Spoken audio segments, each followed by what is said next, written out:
filho mais jovem, há uma diferença de 13 anos entre o primogênito e o mais jovem.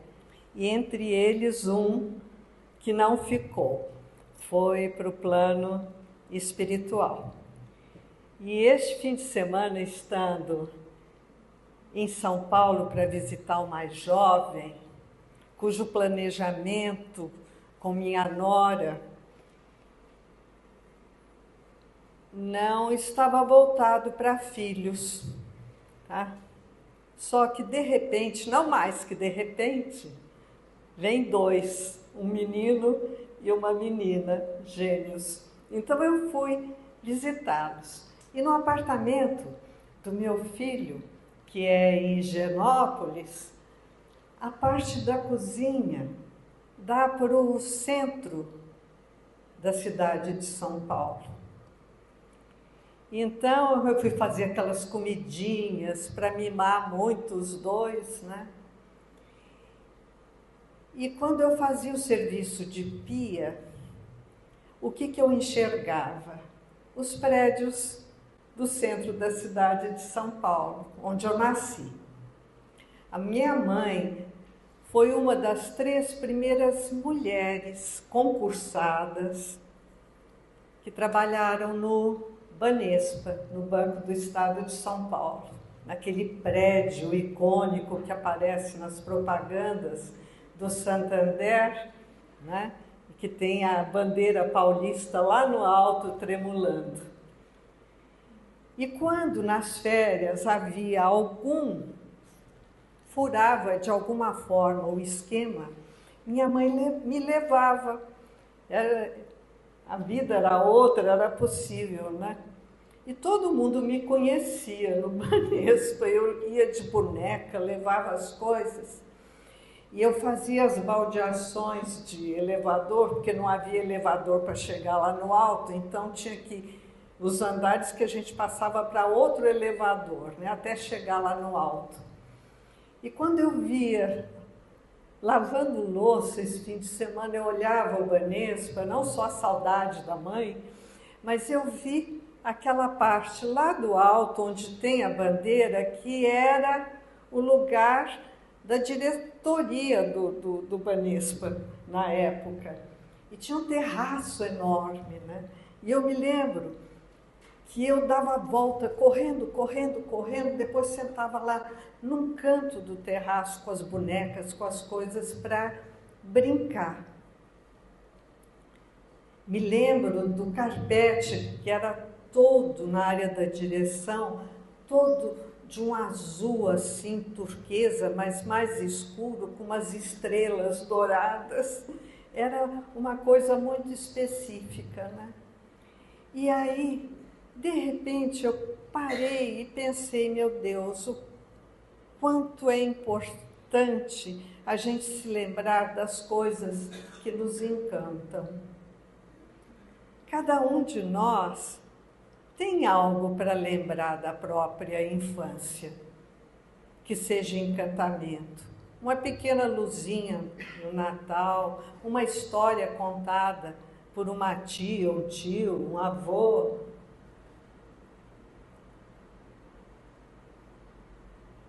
O espírito deseja se encantar com a vida. E é por isso que a gente tem a coragem no plano espiritual de escolher vir para cá, corajosamente, né, para percorrer uma vida física. A hora de chegar, com quem conviver, a escolha da família com seu perfil, decisões autônomas do espírito. A natureza também das experiências a viver ao longo da vida. Se cada um de nós pensar quais são os nossos quests, as nossas questões principais, que vêm de uma forma às vezes repetitiva, que são os desafios para saltos qualitativos no nosso comportamento. Se a gente pensar ao longo da vida, todos nós temos pistas que a mentoria espiritual, os nossos protetores, os nossos mentores, vêm nos lembrar, mas muitas vezes a gente fica meio surdo, né? Ou distraído, ou fingindo que não sabe, né? Mas se a gente pensar nos lances das nossas vidas, os mais desafiadores, ali está a tarefa e a missão que o nosso espírito se propôs para evoluir, para saltar qualitativamente, né? E um deles é a gente conseguir desenvolver, e isso é geral, seja lá quais forem as questões de cada um. Cada um de nós tem um enredo, tem uma história, tem uma busca, tem uma intencionalidade, tem um propósito, mas há algo em comum. O nosso espírito quer se encantar, em primeiro lugar, com as nossas escolhas. Se cada um de nós conseguisse pensar, eu estou escolhendo de acordo com o propósito que a minha alma teve ao voltar para uma nova experiência na Terra?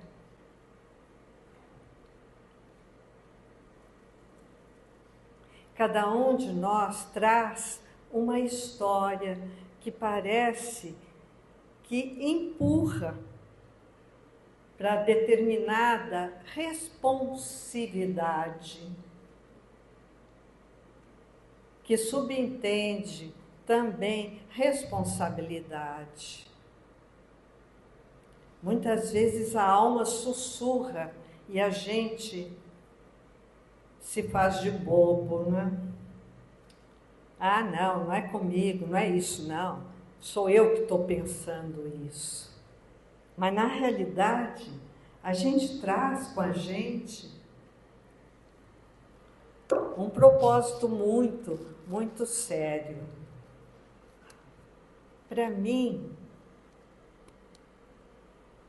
hoje eu sei que é trabalhar conscientemente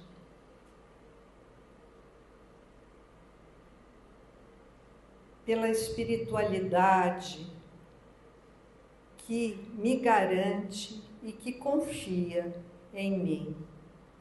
Por que o traço espiritual foi sempre importante?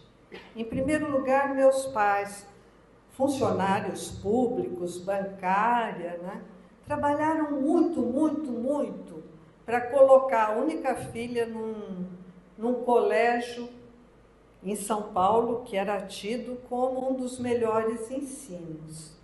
E era um colégio de irmãs, de freiras, onde se falava francês metade do dia e português na outra metade. E muitas vezes eu me incomodava, né, de ter que estudar francês, né?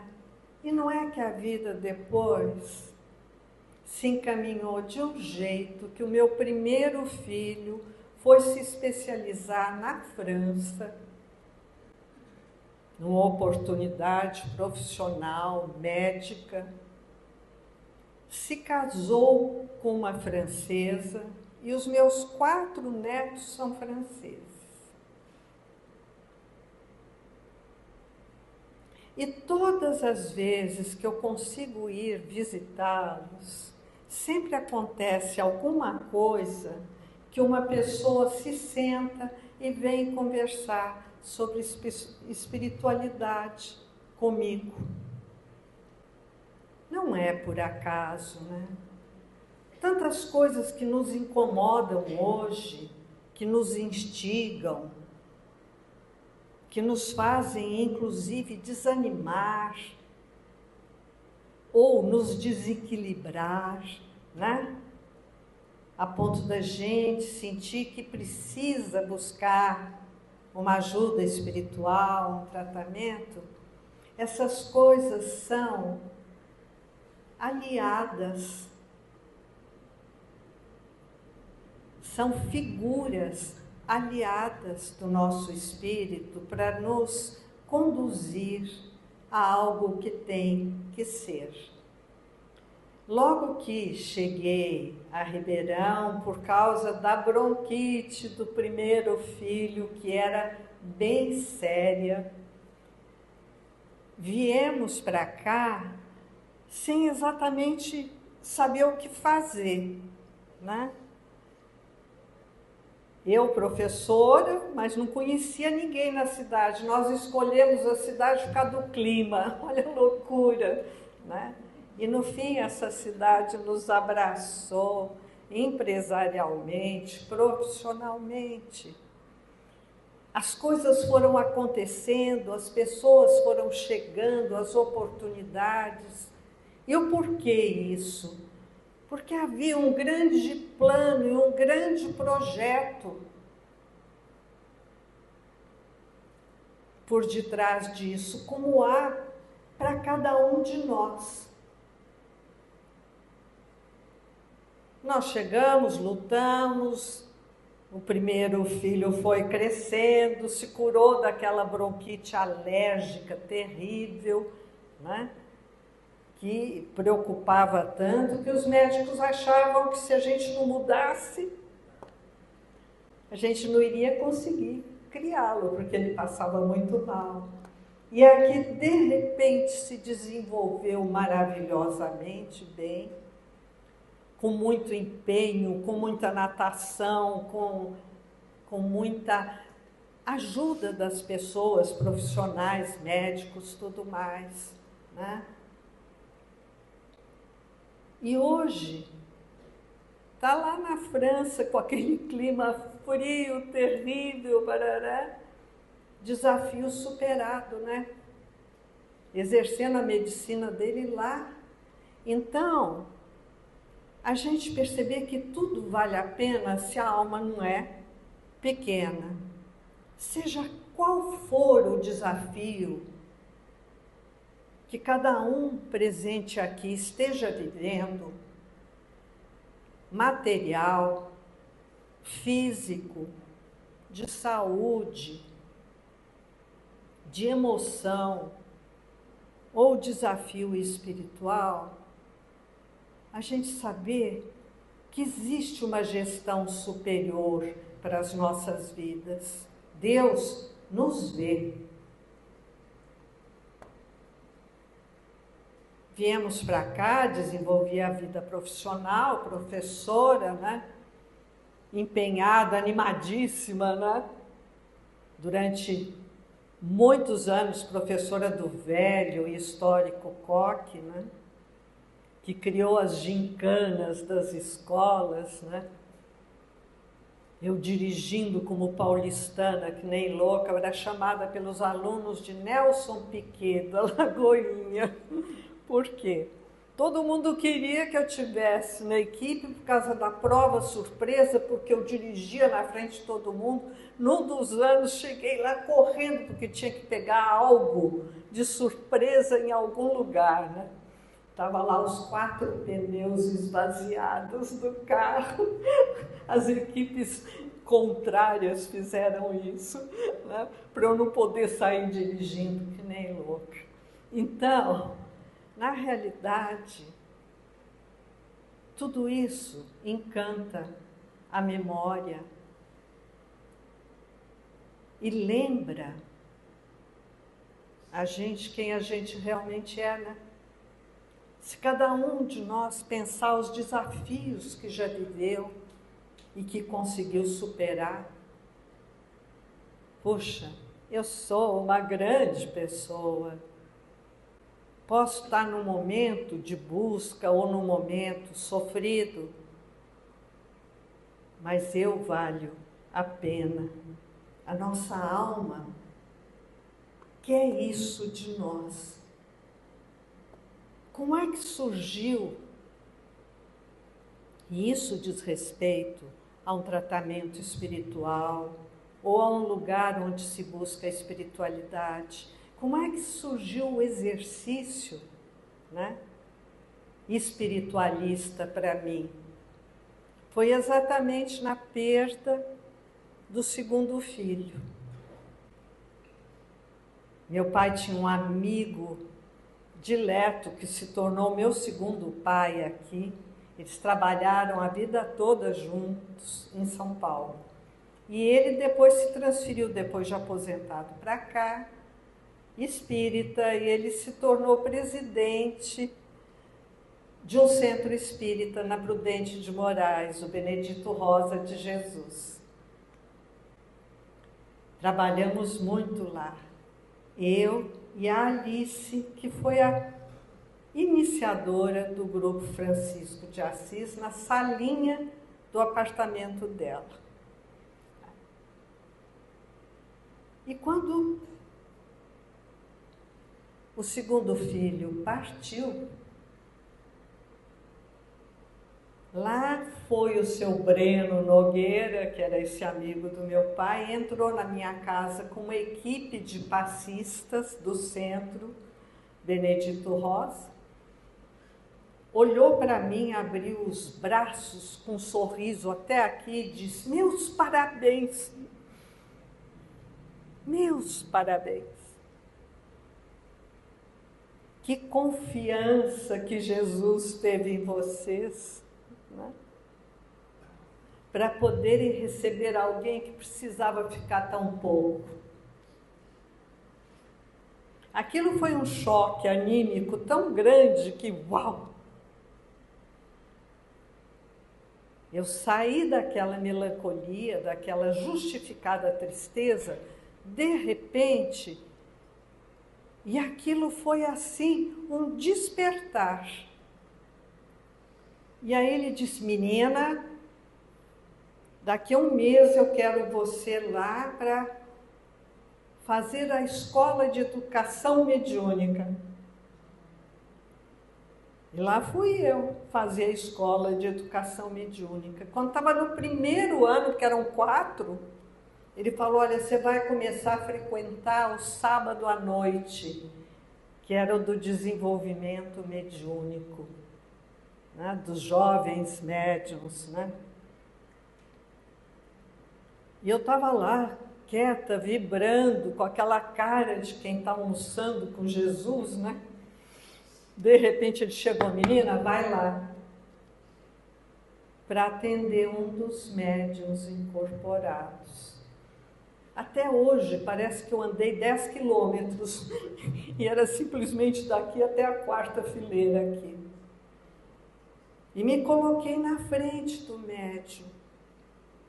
E esse médium incorporou uma entidade que precisava ser atendida porque estava sofrendo, mas o médium não dizia nada. Eu só percebi o sofrimento. Aí eu falei: meu Deus, o que eu faço aqui, né? Papai, mamãe, minhas freiras e professoras lá de São Paulo, o que eu faço? Aí eu olhei, de repente, respirei, me concentrei, e do nada eu falei assim: olha aqui. E eu plasmei, imaginei um espelho. Olha aqui, como você está bonita. E aí o médium começou a chorar, disse: não, meu rosto está todo queimado. Eu virei e falei assim: não, olhe, veja como você está bonita. E foi embora. Que a teste maior que a vida traz, e isso vale para todos nós, para a gente prestar mais atenção para as inspirações que nos vêm do plano espiritual. Quantas vezes a gente não tem uma ideia que parece insólita, genial, amorável, encantadora, e que a gente diz: ah, não é para mim, eu não posso fazer isso. Imagine, a vida já foi, ou então é tudo muito difícil, né? Para nós que somos jovens, né? É tudo muito difícil, está tudo muito complexo, muito complicado. No entanto, aquela ideia vem martelando, martelando, martelando, é a espiritualidade gritando, hello, hello, por favor. Por incrível que pareça, naquele momento, eu aprendi de chofre a acolher e a respeitar sugestões, às vezes meio malucas mesmo, mas que nos chegam. O protetor espiritual está em relação direta com cada um de nós. Às vezes é um amigo espiritual que nos acompanha, ou com o qual a gente conviveu em alguma encarnação, de uma maneira estreita, a ponto de desenvolver confiabilidade. E por que a gente muitas vezes não pensa com mais seriedade nas sugestões que vêm do profundo do nosso ser, inspiradas por mentores que desejam o nosso progresso? Naquele momento, quando eu simplesmente obedeci e imaginei o espelho e disse: como você está bonita, era tão forte a sugestão, porque mediunidade consciente é complicada. A gente sempre tem uma dúvida se é a gente que está falando, se é a mentoria que está dizendo. Mas quando vem como um impulso assim, iluminador, pode ter certeza que é algo do bem, é algo que está sendo sugerido para nós, para que a gente tome decisões de real progresso e que a gente valorize profundamente o nosso tempo aqui na Terra. É um tempo que foi escolhido por nós, gente. Não é por acaso que nós estamos na família em que nascemos, para progredir com ela, muitas vezes até para dar as costas a ela, dependendo das circunstâncias. E aí é que está o salto qualitativo. Eu te amo mesmo assim, mas eu estou saindo.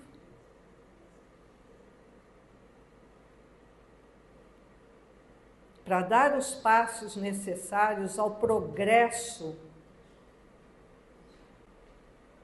que profundamente eu almejo, e cada um de nós almeja esse progresso. Não duvidemos. Lutemos contra acomodações que nos anestesiam.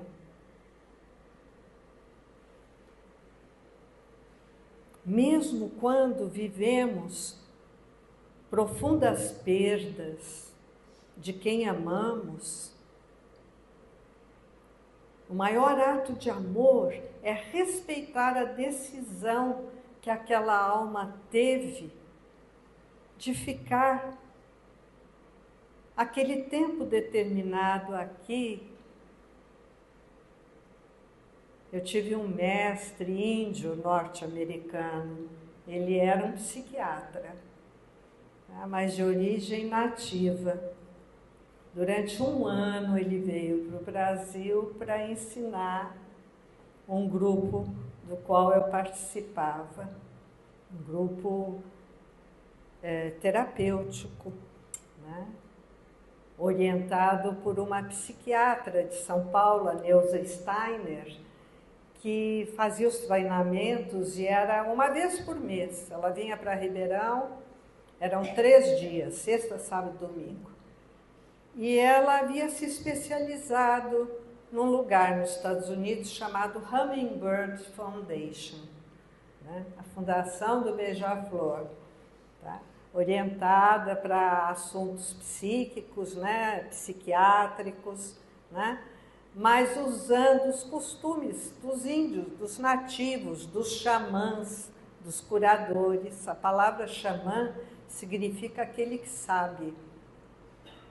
Aquele que sabe subir a escada lá para o alto, mas também está nas profundezas da vida material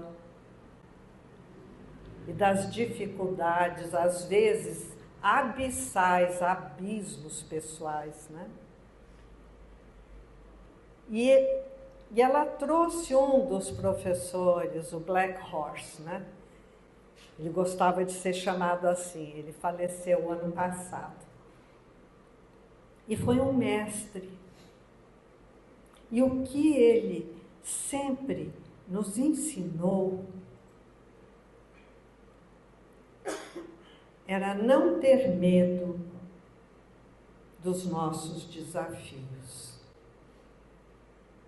Nos costumes nativos americanos, quando uma criança sai da segunda infância para ir para a adolescência, ela é convidada a passar uma noite sozinha na montanha ou na mata. Claro que os mentores ficam perto dela. Tem sempre um ancião, um xamã que está lá de olho, né? Mas aquilo significa, como ele diz, contar um golpe. O golpe significa um degrau subido, né? Um a mais. Aí, vencida aquela etapa, aquele menino ou aquela menina podem começar a desenhar o seu escudo de proteção simbólico, né? Ou o seu tambor, que significa a batida do seu coração. O nosso coração, ele quer que nós encontremos o nosso ritmo, a ponto de repente, a gente se acumpliciar, se tornar cúmplice da nossa melhor porção.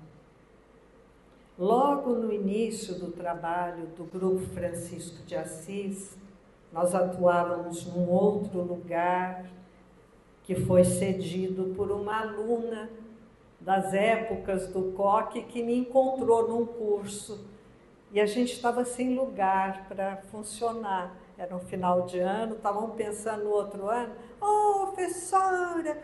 Começamos a conversar, conversa vai, conversa vem. Eu disse, o que mais que você está fazendo além das aulas, das coisas? Eu falei assim, faço parte de um grupo espiritual. Aí ela já parou o olho, né? Como assim? E aí eu expliquei e disse, e nós estamos sem lugar, estou preocupada, né? Era uma hora de cafezinho no curso, e era um jardim que tinha um Francisco de Assis todo pintado de branco. Nós estávamos conversando pertinho daquela imagem. E aí ela virou e falou assim, mas como assim? Eu falei, é uma noite por semana, mas eu estou precisando arranjar o lugar. Ela falou assim, já tem. Eu tenho um lugar na Arnaldo Vitaliano com meu marido, eu organizo festas para as crianças, era um salão de festa maravilhoso, onde já foi o local aqui, eu acho que alguns conhecem. E aí ela virou e falou assim, leva lá a Alice, que é a iniciadora, para ver se ela gosta. Se ela gostar, é de vocês toda terça-noite, porque não tem festa às terças-feiras. Aí fomos, né? Aí a Alice chegou lá e falou, não, é muito granfino para ser franciscano. Mas como, Alice? Pensa um pouquinho mais. Te dou uma semana para você me dar a resposta. Aí, daí a 2 dias ela ligou, olha, eu tive um sonho bem sério com os franciscanos, dizendo que o lugar onde eles querem funcionar é um lugar onde tem uma lamparina muito antiga no muro. Aí falei para minha aluna Isabela, Isabela, tem alguma lamparina antiga lá no muro? Ela falou, não, aquilo lá é tudo moderno, a gente reformou, tá maravilhoso. Falei, não, pelo amor de Deus, vamos ver o muro, né? E aí fomos, era um lugar bem grande, tinha até uma florestazinha.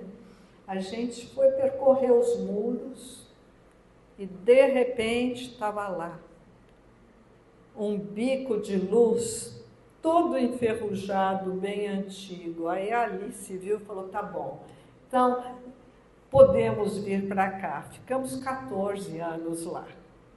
A minha aluna se incorporou ao grupo, hoje ela mora nos Estados Unidos, alugou aquilo, acho que até uma igreja evangélica hoje. Mas é um espaço lindo, né? E logo no início do trabalho lá, pessoas frequentavam como vocês, e tinha uma senhora que fez tratamento porque vivia uma situação muito difícil em casa, né? O marido era uma pessoa que espancava os filhos e às vezes a espancava. E ela fez o tratamento, começou a frequentar tudo mais, até que um dia ela apareceu com ele lá. Ele resolveu ir, porque eu quero ver que lugar é esse onde você vai, porque eu estou achando que você não está indo num lugar desse. E aí ela levou. E mais do que depressa, ela falou, olha, ele veio. Aí a Alice foi lá com o jeitinho dela, manso, puxou ele pela mão, colocou no tratamento, na frente. E quando ele recebeu o primeiro passe, foi num banquinho onde eu estava funcionando com outros médiuns. E o que foi dito para ele na orientação? Nossa, você tem um protetor tão iluminado e que tem uma confiança tão grande em você. Ele quase caiu da cadeira. Em mim? É, em você. Ele nunca mais, hoje eles não moram mais em Ribeirão, ele nunca mais deixou de ir naqueles 14 anos lá. Ele era um dos primeiros a chegar. Nunca mais tomou atitude destemperada nenhuma na vida, porque o protetor havia dito que confiava nele e que era um protetor muito iluminado. Por que eu estou contando isso, né? Cada um de nós é um ser pessoal, com uma longa história, fazendo parte de uma longa corrente no tempo. Como o Black Horse nos ensinava, a maravilha de estarmos aqui, a maravilha de abraçarmos as nossas vitórias e também as nossas dores e as nossas perdas. Porque o amor maior é a gente aceitar, não resignadamente, eu não gosto da palavra resignação, mas a gente aceitar espiritualmente os traços, os lances e o progredir das nossas vidas. Agradecer aos ancestrais, aqueles que a gente nem conhece, mas que vieram, viveram, sonharam, se frustraram e prosseguiram. Muitos deles na espiritualidade, muitos deles já reencarnados. Agradecer os nossos pais, agradecer aos irmãos, agradecer os nossos filhos, os nossos netos, nas suas escolhas e encaminhamentos. O Black Horse dizia que estar no mundo é estar andando a estrada vermelha, porque depois dela vem a estrada azul, onde a caminhada permanece no plano espiritual. Mais do que isso, o ensinamento, eu acho importante que ele deixou para aquele grupo todo, que a gente aprenda a invocar, numa entrega silenciosa, à noite, olhar aquele céu sobre nós, o sol nascendo, o sol se pondo, o dia e a noite se combinando numa sinfonia divina, invocar a proteção deste algo maior. Os índios norte-americanos, eu acho que eu desliguei, não sei.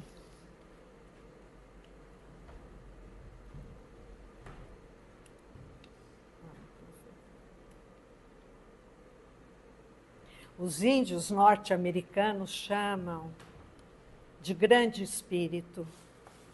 Para nós, o Deus, a maravilha da vida, invocar. O segundo gesto, abençoar. Então, invoca-se, abençoa-se a vida tal qual ela é, tal qual ela está. E depois, o último gesto, protegendo o coração, reverenciar e agradecer. Que o nosso espírito possa invocar aquilo que necessita, abençoar e agradecer. Invocar, abençoar, agradecer. Que neste momento possamos sentir a presença franciscana aqui conosco. Essa sala não é aquilo que ela parece ser.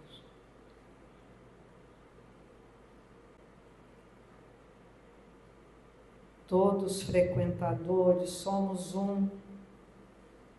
Os que mais precisam de tratamento aqui são aqueles que trabalham aqui, muitos há 30 anos.